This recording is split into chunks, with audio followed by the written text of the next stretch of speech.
बाकी पुनीत कुमार शर्मा वोट मांगते हुए वोटरों से और कंधे पर हाथ रखे हुए हैं, मजबूत कर रहे हैं कंधों को कि वाकई आप सुनिश्चित रहें उनके प्यार, इतने बड़े प्यार और वोट से। ये कहना है उनके साथ वोट मांग रहे हैं पुनीत कुमार शर्मा वार्ड नंबर 24 से। बता रहे हैं कि वार्ड के विकास के लिए उतरा हूँ और जनता की सेवा करूँगा, ये कहना है पुनीत कुमार शर्मा। और वोटरों से वोट की अपील कर रहे हैं, कह रहे हैं कि विकास के लिए उतरा हूँ और वार्ड में विकास किया जाएगा। मैं नाजिम बेग अपने चैनल में सभी दर्शकों का स्वागत करता हूं। आप देख रहे हैं हमारा चैनल बिग न्यूज से। मैं बैठा हूं वार्ड नंबर 22 में, नगर पालिका निकाय चुनाव में वार्ड नंबर 22 है जहां मैं बैठा हुआ हूं। मेरे बराबर में बैठे हुए हैं सभासद का चुनाव लड़ रहे हैं पुनीत कुमार शर्मा हैं। हम उनके वार्ड में आए हैं और पूछना चाहते हैं कि वो जो आज नगर निकाय चुनाव में एक हिस्सा लिया है, उन्होंने एज ए शिक्षक हैं और शिक्षा जगत से ताल्लुक़ भी रखते हैं और उसके बाद राजनीति में आए हैं। हम पूछेंगे उनसे कि क्या मन था और क्या उन चीज़ों से प्रेरित हुए कि उनको राजनीति का एक हिस्सा बनना पड़ा। ये सारी चीज़ें जानेंगे। हम एक बात और बताते चलें, हम वार्ड नंबर 22 में बैठे हैं। अगर हम वोटरों की बात करें तो सर्वाधिक ब्राह्मण समाज का वोट ज़्यादा है यहाँ। बहुमूल्य वार्ड माना जाता है। उसके बाद जो है शायद वैश्य समाज आता है, एलआर समाज आता है, उसके बाद वैश्य समाज होता है। मतलब ज़्यादातर जो है ब्राह्मण समाज से ताल्लुक़ रखता है वार्ड। सैनी समाज भी यहाँ पे सैनी समाज भी है। तो मेरे साथ हैं, मैं पूछूंगा उनसे कि वाकई क्या उनको लगा कि राजनीति में आना चाहिए। हमने पूछा उनसे, वो पहले भी हम बात कर चुके थे, हमारी फ़ोन के माध्यम से उनसे बात चल रही थी। बता रहे थे कि वार्ड में बड़े जटिल मुद्दे हैं, पता नहीं क्यों पूरे नहीं हो पाते।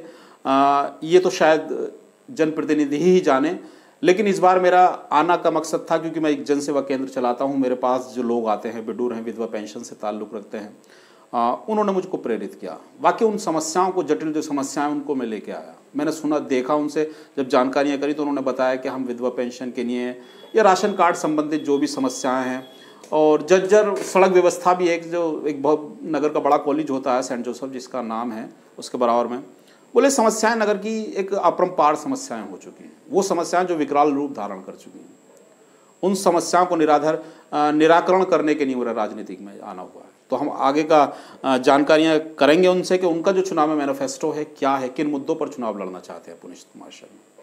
तो चलिए मेरे साथ, मैं उन्हीं साहब की रूबरू बात कराता हूँ। तो पुनीत कुमार जी, हम अपने चैनल में खैर मकदम और स्वागत करते हैं आपका। और अब ये जानेंगे हम आपका जो राजनीतिक सफ़र है, एज ए टीचर हैं आपको क्यों लगा कि वाकई मुझे राजनीति में आना चाहिए? देखिए, सबसे पहले मैं आपको अवगत करा दूं, मैं टीचर नहीं हूं।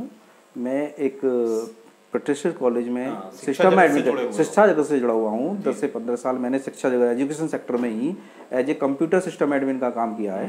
ठीक, उसके बाद में मैंने यहाँ आकर अपना एक जनसेवा केंद्र स्टार्ट किया है। हाँ, मेरी जो पत्नी है वो शिक्षा जगत से जुड़ी हुई हैं। मेरे जो पिताजी हैं, मेरे पिता का नाम है श्री नियमचंद शर्मा, जो रिटायर्ड अध्यापक हैं बीपीएस इंटर कॉलेज से, और काफ़ी धार्मिक उस प्रवृत्ति के रहे हैं। उन्होंने जागरण कमेटी से जुड़े रहे, जिस जागरण कमेटी के जुड़े रहने की वजह से उन्होंने गायत्री मंदिर जो 1982 में बना है, उस मंडी समिति के अध्यक्ष होते हुए उन्होंने गायत्री मंदिर में मूर्ति की जो गायत्री मंदिर माता की जो वो है मूर्ति है उसकी स्थापना कराई है, जो प्रतिमा है उसकी स्थापना कराई है। और गणेश मंदिर विन्ध्य द्वीप पर जो गणेश मंदिर है उन्हीं की कमेटी के द्वारा स्थापित कराया गया है। इसी तरह से कामाक्षी मंदिर है, क्या नाम है आपका, नई मंडी के सामने, जी, वो भी हमारे पिताजी के पिताजी काफी धार्मिक रहे हैं, शिक्षा जगत से बिल्कुल। तो उस चीज़ से जुड़े हैं। जितना भी जो क्या हम कहते हैं कि जो भी जागरण का पैसा आता था, जो कमेटी का पैसा आता था, उसको सब लोग एकत्र करके, और भी कमेटी में बहुत सारे लोग थे जुड़े हुए हैं, सभी लोग एकत्र करके उसको इकट्ठा करते थे, और उसी से जो धार्मिक वो होता था वो सारे कार्य किए हैं। तो ये मेरे पिता परिचय है मेरा। अच्छा, ये क्या मैनिफेस्टो है आपका चुनाव? हम राजनीति की बात करेंगे अब आपसे। देखिए, मैं यहाँ पर नियो टेक्नोलॉजी के नाम से एक जन सेवा केंद्र चला रहा हूँ पिछले 7-8 सालों से। बाढ़ और मुझे लगता है आसपास के लोग, जहांगीराबाद और जहांगीराबाद के आसपास के लोग भी मुझे बहुत अच्छी तरह से, शायद मुझे नहीं जानते, नियो टेक्नोलॉजी के नाम को जानते हैं। उन लोगों की समस्याएं और कुछ बाढ़ की समस्याएं ऐसी थी जो मैंने देखी और उनको नोट किया, जैसे Ayushman card, ration card, pensions, और जो कुछ नगर पालिका की ऐसी समस्या जिनका समाधान हम अपने लेवल पर भी कर सकते हैं, उनका समाधान नहीं हो पा रहा था। और वो लोग ऐसे हैं जिनको इस चीज़ के बारे में कोई जानकारी नहीं है। मतलब देखिए, वैसे तो हम ये कहेंगे कि हमारा वार्ड काफ़ी शिक्षित वार्ड है, लेकिन इसमें 15-20% लोग ऐसे भी हैं जो थोड़े से अशिक्षित तो नहीं कहेंगे, लेकिन उन लोगों को जानकारी कम है। उस जानकारी का फ़ायदा, जानकारी ना होने की वजह से वो कुछ काम नहीं कर पाते। उन लोगों को भी मैं ये चाहता हूँ, और भी को मैं नगर पालिका और राज्य सरकार द्वारा जो भी चल रही है योजना चल रही हैं, उन योजनाओं का संपूर्ण लाभ दिलाने के लिए मैं वार्ड मेंबरी का चुनाव लड़ रहा हूँ। अच्छा, जटिल मुद्दे क्या हैं आपके पास? जटिल मुद्दे इस समय जो करंट में मैं पिछले 2-3 महीनों से घूम रहा हूँ, उसमें जो सबसे पहले और एक जटिल मुद्दा जो मुझे दिखाई दिया इस समय, वो सेंट जोसेफ वाली गली है। सेंट जोसेफ वाला जो मेन रोड का रास्ता है, वो सबसे ज़्यादा जर्जर स्थिति में है, और वो लगभग पिछले 1 सालों से मैं उस रास्ते को देख रहा हूँ, क्योंकि मेरे बच्चा नहीं, मेरे ही बेटा नहीं, और भी बेटा और बेटी, सभी लोग हैं बेटा बेटी। इस जहांगीराबाद और जहांगीराबाद के आसपास के क्षेत्र के लगभग 8 से 10 हज़ार बच्चे वहाँ पर शिक्षा ग्रहण करते हैं। और उस सड़क की व्यवस्था, जो नगर का एक प्रतिष्ठित कॉलेज है, स्कूल है, उसकी सामने नगर पालिका के सड़क की स्थिति ऐसी है कि उसको हम लोग बयां नहीं कर सकते। आप इस समय थोड़ी सी बारिश चल रही है, आप जाकर देख भी सकते हैं क्या स्थिति होती है वहाँ पर। बहुत दयनीय स्थिति होती है, उसको मैं अपने शब्दों में बयां नहीं कर सकता, क्योंकि मैं भी जब भी जाता हूँ ऐसी स्थिति में, तो मेरे भी पैर वहाँ पर जूते भीगते ही हैं वहाँ पर। अच्छा, जनता ने आपको प्यार दिया, जनता ने आपको जिताकर भेजा, तो क्या चीजें रही, क्या मुद्दे आपकी प्रायोरिटी पे क्या रहेगा जो आप देखिए विकास कर सकते हैं वार्ड में अपने? सबसे पहले मैं वार्ड में सबसे पहले वही सड़क सबसे पहले मैं कंसीडर करूँगा। उसके बाद में मैं वार्ड के अन्य लोग जो हैं, जो अन्य गलियां हैं, उनके लिए बारे में मुझे पता है, मैं देख रहा हूँ, घूम रहा हूँ। कुछ गलियां ऐसी हैं जो अभी नहीं बनी हैं, कुछ गलियों की स्थिति दयनीय है, लेकिन उससे ज़्यादा दयनीय नहीं है। हाँ, कुछ काम हो सकता है, वो मैं अपने लेवल पे अगर हो जाएंगे तो मैं जीतने के तुरंत बाद ही कुछ कार्य मुझे दिखाई दिए हैं जो हो सकता है 2-4-5 हज़ार में हो सकते हैं, वो मैं अपने उस पर खुद कराने की कोशिश करूंगा। इसका मतलब आप जब घूमने निकल रहे हैं तो उन बात पॉइंटों को भी नोट कर रहे हैं? बिल्कुल बिल्कुल बिल्कुल बिल्कुल सर, मैं उन चीज़ों को सबसे पहले ध्यान दे रहा हूँ। जैसे मैंने नोटिस किया है कि कुछ लोग राशन कार्ड्स वगैरह होते हैं, राशन कार्ड की यूनिट नहीं जुड़ती हैं, राशन कार्ड नहीं बने हुए हैं कि जी हमारा बना था कट गया। क्यों कट गया उनको भी नहीं पता, क्यों राशन कार्ड की यूनिट नहीं जुड़ रही उनको भी नहीं पता। तो वो चीज़ें हम लोग उस समस्या का समाधान 100% करेंगे, ये मैं आपको आप वार्ड वासियों को यकीन दिलाता हूँ, विश्वास दिलाता हूँ, विश्वास दिलाता हूँ, विश्वास के साथ काम कर रहा हूँ, विश्वास दिलाता हूँ। जी जी जी जी, पुनीत जी कह रहे हैं कि वाकई जो वार्ड में जटिल समस्याएं हैं, उन समस्याओं को लेकर मैं आया। एक समस्या और है यहाँ पर, पानी जल भराव की समस्या। देखिए, इसके बारे में अभी मैं बहुत ज़्यादा नहीं बोलना चाहता। जल भराव की समस्या के 2 रीज़न हैं। कुछ नगर पालिका से जुड़ा हुआ है, नगर पालिका से डायरेक्टली जुड़ा हुआ है, क्योंकि नालियों में अगर नालों की सफाई व्यवस्था नहीं होगी तो पानी तो ऑटोमेटिक भरेगा ही भरेगा। तो उसको जैसे लोगों ने हमें बताई, चर्चा भी चली थी, कई जगह हमने जानकारियां भी करी, वार्ड के लोगों से भी आपका बात करी, उन्होंने बताया कि जल भराव की भी एक समस्या है।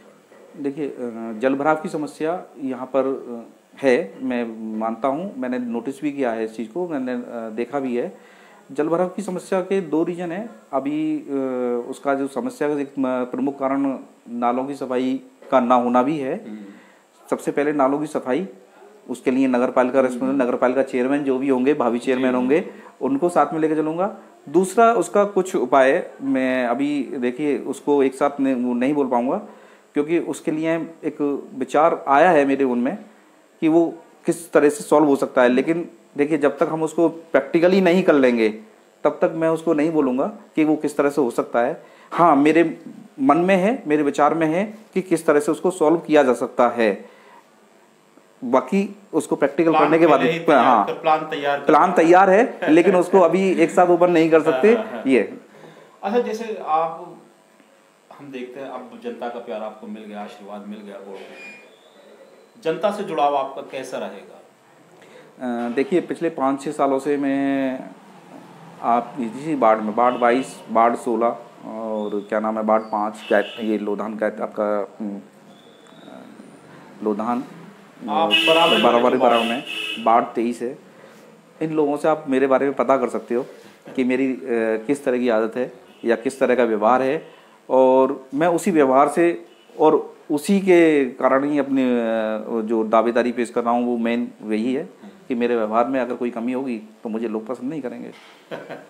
बता रहे हैं हमें पुनीत जी के वाकई अगर मेरा व्यवहार और मेरे लोगों को जो मेरा प्लान है, मेरा मैनिफेस्टो पसंद आता है तो जनता मुझे ज़रूर चुनेगी और जनता मुझे उस पालिका तक पहुंचाएगी जहां मैं उनके अपने वार्ड के मुद्दों को उठा सकूं, उन मुद्दों को और उन विकास को भी तर्ज दे सकूं। ये होगा जब मुझे जनता अपना प्यार और इतना बड़ा प्यार व आशीर्वाद वोट रूपी दे देगी। दूसरी समस्या और थी, एक जो सरकारी ट्यूबवेल के पास जो जल भराव की समस्या है, हम देखते हैं अधिकतर वहाँ पानी भरा रहता है, वो पानी भरा रहता है, वहाँ से उसकी वजह से काफ़ी बीमारियों का फैलने का वो रहता है, संक्रमण। मेन उसकी समस्या को मैं उसकी समस्या के धरातल में जाने की कोशिश की मैंने, तो उस जमीन को या उस जगह को हम लोग सिंचाई विभाग के होने के कारण काफ़ी सारी समस्याएं नगर पालिका परिषद उसको वो नहीं कर पाएगी, लेकिन उस समस्या का समाधान भी हो जाएगा अगर आप लोग बाढ़वासी मुझे सफल करेंगे। अगर विजयी करते हैं तो मैं डेफिनेट उसको सफलता करूँगा। पुनीत जी कह रहे हैं कि जो जटिल समस्या दिग्विजय पब्लिक स्कूल सरकारी ट्यूबवेल के आसपास, सरकारी ट्यूबवेल के पास वहाँ तालाब बना रहता है, पानी का अधिकतम एक स्टोरेज रहता है, वहाँ एक संक्रमण रोगों की फैलने का जो इर्द गिर्द रहते हैं लोग रहते हैं उनको हमेशा बना रहता है। लेकिन अगर वो जनता मुझे प्यार और इसने अपना बड़ा वोट देती है तो प्राथमिकता रहेगी कि मैं उस समस्या को भी हल करूं, और ये समस्या कैसे हल करूंगा इसका निराकरण मैंने ढूंढ लिया है, प्लान तैयार है मेरा। देखिए जो बाढ़ का पैसा है, मैं कुछ नहीं कहूँगा, आप ये समझिए जो बाढ़ का पैसा है वो बाढ़ के लिए है और बाढ़ के विकास के लिए है, वो मेरे और मेरे परिवार के लिए नहीं है। एक बड़ा स्पष्ट रूप में उन्होंने कहा है कि जो मुझको या कहते हैं हम कि एक जब मेंबरशिप हो मिल जाती है तो जो भी कमीशन होता है जो मिलता है वो आता है, लेकिन उन्होंने कहा है कि मेरा जो भी कुछ मिलेगा कमीशन हो या कुछ भी हो, मैं सारा पैसा बाढ़ के विकास में लगाऊंगा और बाढ़ की जनता को ही समर्पित करूंगा, बाढ़ की जनता को साथ लेके चलूंगा, उनके मुद्दों को साथ लेके उनको साथ रखूंगा, और केवल चुनाव और राजनीति में आने का मकसद है कि मैं उस पालिका के भवन पहुंचूं, उस सभागार में पहुंचूं जहां मैं अपने बाढ़ के मुद्दों को उठा सकूं और उनको पूरा भी करा सकूं। तो ये थे मेरे साथ पुनीत जी जो अपनी बात अपने विचार रख रहे थे बाढ़ की जनता के लिए, नगर की जनता के लिए, कि वो कैसा प्रतिनिधित्व करना चाहते हैं अपने बाढ़ का। आप अपना आखिरी समय हो, हमारा इंटरव्यू का भी समय हो चुका है, आप जो कहना चाहते हैं जनता से अब कह सकते हैं, आप क्या अपील करना चाहते हैं? देखिए मैं अपील करूँगा कि सबसे पहले आप मेरे बारे में जानिए, अगर मैं आपको उस लायक लगता हूँ मेरा तो आप मुझे मेरे चुनाव चिन्ह कुर्सी पर जरूर वोट दीजिएगा। अपना चुनाव चिन्ह कुर्सी भी बता दिया, वार्ड नंबर 24 से प्रत्याशी हैं पुनीत कुमार शर्मा जी।